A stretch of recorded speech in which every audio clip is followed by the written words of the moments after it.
प्रभु यीशु मसीह के नाम में आप सभी को जय मसीह की। और आज हम परमेश्वर के वचन में हिंदी बाइबल अध्ययन में आगे बढ़ेंगे। और आज हम जब इस दुनिया में अपनी नज़र को उठा के देखते हैं, चारों तरफ प्रभु के लोगों के विरोध में खड़े हुए लोग पाए जाते हैं। उन पर उंगली उठाने वाले एक नहीं, दो नहीं, लेकिन सैकड़ों लोग खड़े रहते हैं। और ऐसी परिस्थिति को देखकर हमारा और आपका विश्वास कई बार डगमगा जाता है। कई बार जब हम ऐसी परिस्थिति को, ऐसी सिचुएशन को देखते हैं, हमारे अंदर जो विश्वास परमेश्वर के प्रति होना चाहिए वो विश्वास डगमगाने लगता है और हम उस विश्वास में कमजोर पड़ जाते हैं। मेरे प्रिय भाई और बहनों, मैं आपको बताना चाहता हूँ, ये खाली 2023 की ही बात नहीं है। हम जब पुराने नियम में पढ़ते हैं, देखते हैं कि इजरायली लोगों को चुनौती देने वाले, इस्राएली लोगों के विरुद्ध भी खड़े होने वाले एक दो नहीं लेकिन बहुत से लोग खड़े हुए थे। और जिस प्रकार पुराने नियम में इस्राएलियों को चुनौती देने वाले लोग थे, वैसे ही यदि आज हम और आप देखते हैं, कलीसिया में परमेश्वर के लोगों को धमकाने वाले लोगों की भी कमी नहीं है। बहुत से लोग पाए जाते हैं जो परमेश्वर के लोगों को, विश्वासियों को, पासवान को धमकाने का काम कर रहे हैं। कुछ लोग समझते हैं कि मसीही लोग जो हैं वे कायर हैं। हम बताना चाहते हैं कि हम कायर नहीं, हम बुज़दिल नहीं, लेकिन हम जो मसीह के लोग हैं वे सहनशील हैं।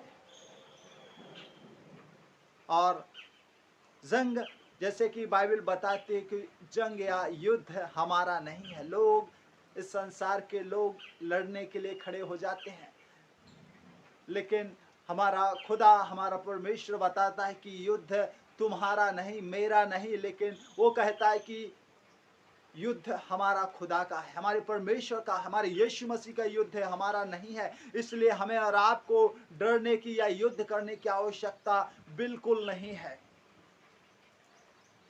जैसे कि बहुत से लोग जो है युद्ध में मर जाते हैं, विश्वास करने वाले मरकर भी जिंदा रहते हैं। हमें ये याद रखना है, जो यीशु पर विश्वास करते हैं और मर जाते हैं, वे मरते नहीं, उनका शरीर तो नाश हो जाता है, लेकिन वे मरकर भी जिंदा रहते हैं। खुदा हमारा जो है वो राजाओं का राजा है, प्रभुओं का प्रभु है। और बाइबल बताती है कि वो राजाओं के मन को नालियों के तरह मोड़ देता है। जिस प्रकार नाली का पानी जिधर बहाना चाहते हैं, वैसा ही वो राजाओं के मन को भी मोड़ देता है। हम बाइबल में एक राजा के विषय में पढ़ते हैं जिसका नाम अश्शूर है, और इस्राएलियों को चुनौती दे रहा था। यदि हम उसके यशायाह 36 और 20 वचन में पढ़ते हैं तो वो वहाँ पर इस्राएली लोगों को चुनौती दे रहा है और कह रहा है कि देश के सब देवताओं में से ऐसा कौन है जिसने जिसने अपने अपने देवताओं को मेरे हाथ से बचाया हो। फिर क्या यहोवा यरूशलेम को मेरे हाथ से बचाएगा? अश्शूर राजा कह रहा है, क्या यरूशलेम को यहोवा मेरे हाथ से बचा सकता है? क्या बचाएगा?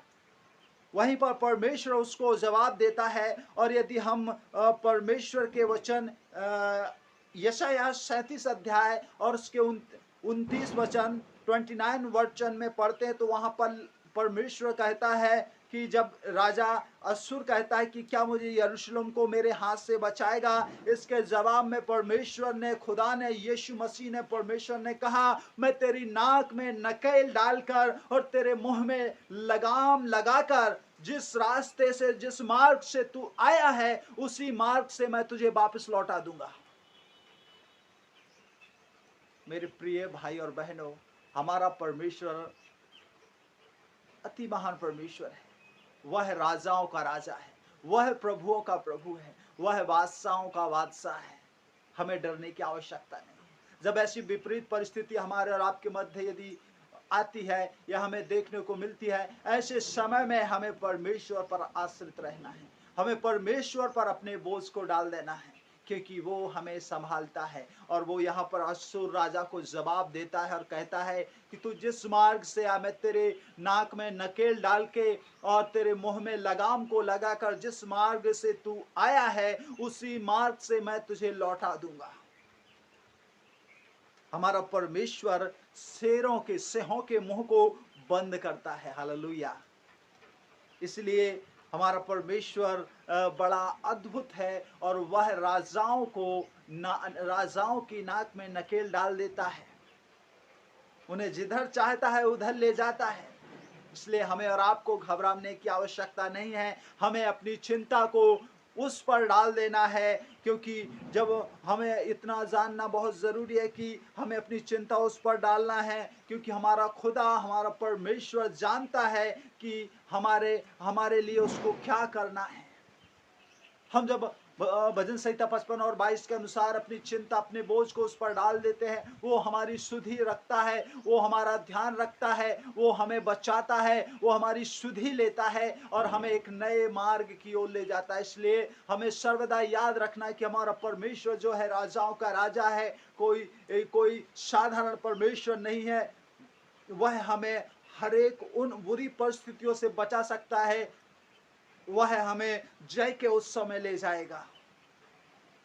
मेरे प्रिय भाई और बहनों, जब भी आपके जीवन में ऐसी परिस्थिति उत्पन्न हो, जब आपको लगे कि अब कुछ नहीं होने वाला, आप प्रभु से दया मांगें, प्रभु से कृपा मांगें, प्रभु से अनुग्रह मांगें, प्रभु से कहें, प्रभु तू दया कर, तू अनुग्रह कर, तू मुझे विजय दिला। परमेश्वर आपकी ओर से लड़ेगा और आपको जरूर है विजय देगा। प्रभु आपको और आपके पूरे परिवार को आज के इस वचन के पढ़े और सुने जाने पर ब्लेस करे।